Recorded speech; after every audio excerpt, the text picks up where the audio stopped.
All media heads దగ్గరికి వెళ్ళి including Ramoji Rao గారు వెళ్ళి మీ మీద సినిమా చేస్తున్నాను, మీరు చేస్తున్న తప్పుల మీద అందరు హెడ్ల దగ్గరికి ఇలా ఇలా అంటే ఒక న్యూస్ చెప్పేటప్పుడు ఇలా చెప్తున్నారు, దీనికి ఇలా అంటే దీనికి ఇంకో వెర్షన్ కూడా ఉంటుంది, బట్ అది చెప్పట్లేదు. ఆ మధ్య ఒక సినిమా ఇండస్ట్రీకి చెందిన ఒక అతని మీద ఒక ఎలిగేషన్ వచ్చింది, సెక్స్ ఎలిగేషన్ వచ్చింది. ఎలిగేషన్ వస్తే అతని మీద ఫుల్గా బొంబాటు చేశారు న్యూస్. తర్వాత కోర్టు అతన్ని క్లీన్ చిట్ ఇచ్చింది. అది న్యూస్ అసలు ఎక్కడ వేయలేదు.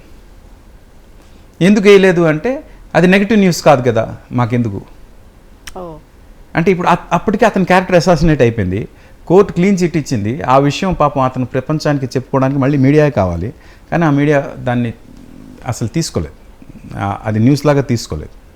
అతన్ని అంత క్యారెక్టర్ అసాసినేట్ చేసినప్పుడు అదే మీడియా అతని క్యారెక్టర్ రైట్ అని కోర్టు ఆర్డర్ ఇచ్చినప్పుడు చెప్పాల్సిన అవసరం ఉందా లేదా?